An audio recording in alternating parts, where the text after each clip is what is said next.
Ada dua hal pokok dalam Al-Quran yang sangat ditekankan kepada setiap manusia, terlebih insan beriman, agar betul-betul menjaga dua pokok ini, karena inilah akar dari semua tujuan berkehidupan kita.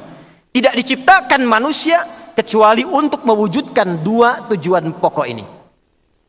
Secara cepat dengan keterbatasan waktu kita, pertama Quran surah ke-51 Adz-Dzariyat di ayat yang ke-56. Allah berfirman, A'udzu billahi minasyaitonir rajim. Bismillahirrahmanirrahim. Wa ma khalaqtul jinna wal insa illa liya'budun.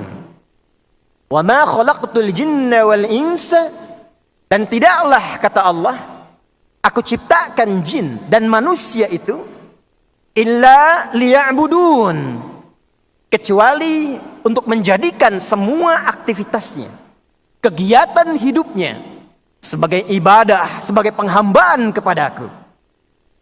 Jadi yang pertama hadirin, ternyata hadirnya kita ke dunia ini, diciptakannya kita sampai berkehidupan di detik ini, tujuan pokoknya pertama untuk menghamba kepada Allah Subhanahu wa ta'ala.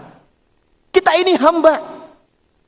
Jadi ternyata ayat ini bukan sekedar memberikan isyarat tujuan berkehidupan kita di dunia ini, tapi juga menunjuk identitas kita di hadapan Allah sebagai hamba.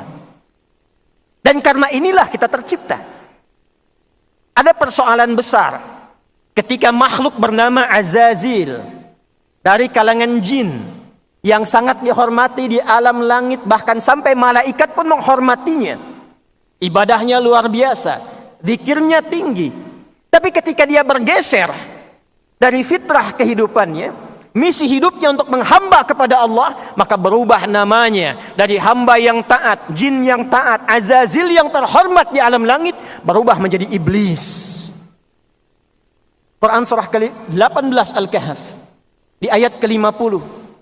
Wa idh qulna lil malaikati isjudu li adama fasajadu illa iblis. Siapa iblis itu? Kana minal jinni fa fasaqa an amri rabbi. Iblis itu termasuk kalangan jin yang berbuat fasik. Lawan dari fasik itu taat. Jadi jin ini asalnya taat, asalnya banyak zikir, asalnya ibadah. Hanya ketika keluar dari identitas kehambaannya kepada Allah, maka keluarlah dia dari rahmat Allah Subhanahu wa ta'ala. Quran surah ke-7 Al-A'raf di ayat yang ke-12. Qala ma mana'aka alla tasjuda idh amartuk. Hei, kenapa engkau tidak mau sujud, kata Allah, ketika aku perintahkan? Jadi persoalannya bukan karena sujudnya, hormatnya kepada Adam. Kata Allah, ini perintahku. Saya Tuhan, saya Rabb, kamu hamba. Sifat hamba itu mesti membuktikan kehambaannya kepada Allah. Namanya hamba, pasti punya sifat menghamba. Untuk membuktikan kehambaannya itu, dia harus patuh pada tuannya. Makanya kata Allah, kenapa kamu nggak patuh kepadaku? Bukan persoalan Adamnya, bukan persoalan hormatnya, persoalannya engkau hamba, aku Tuhan. Qala ana khairum minhu, khalaqtani min narin wa khalaqtahu min tin. Aku lebih hebat dibandingkan dengan Adam. Kau ciptakan aku dari api, kau ciptakan Adam dari tanah. Tidak level, tidak layak. Yang diciptakan dari materi yang lebih hebat, hormat kepada yang lebih rendah. Qala fakhruj, keluar. Keluar dari penghambaan kepada Allah, dan ancamannya tinggi. Karena itulah hadirin, misi pertama, diutusnya semua rasul. Dari mulai Nabi Nuh alaihi salam.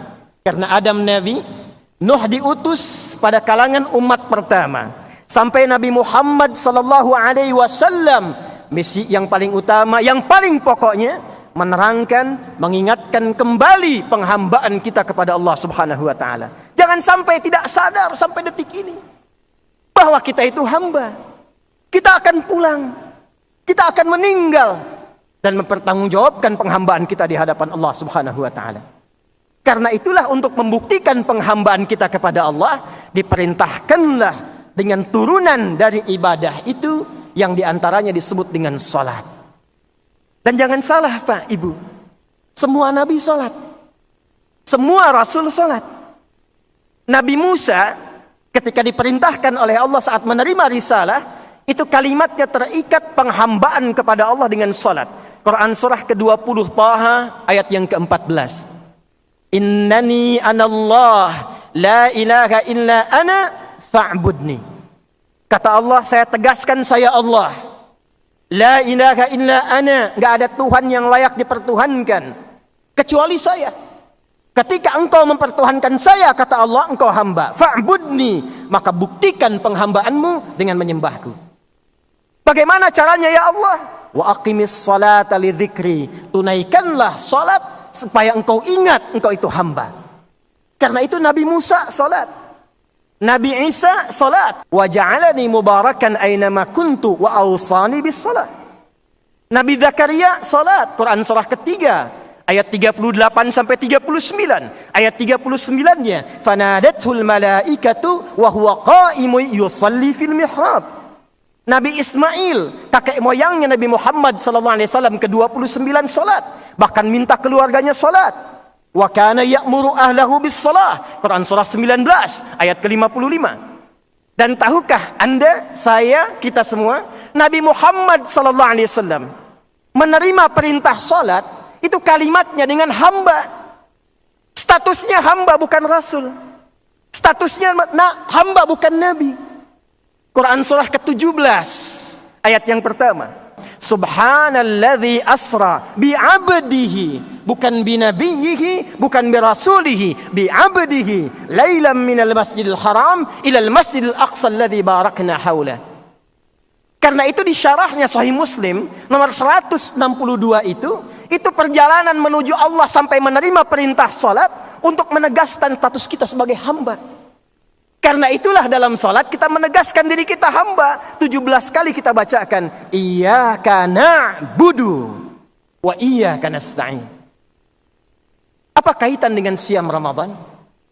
Di antara rangkaian ayat puasa itu ada satu ayat yang mengingatkan kembali untuk sadar saat Ramadan kita ini hamba. Al-Baqarah ayat 186. Ayat puasa terangkai dari ayat 183 sampai 187. Di ayat 186-nya status kita diingatkan lagi oleh Allah Subhanahu wa taala. Wa idza sa'alaka 'ibadi 'anni fa inni qarib. Ujibu da'watad da'i idza da'an falyastajibu li wal yu'minu bi la'allahum yarshudun.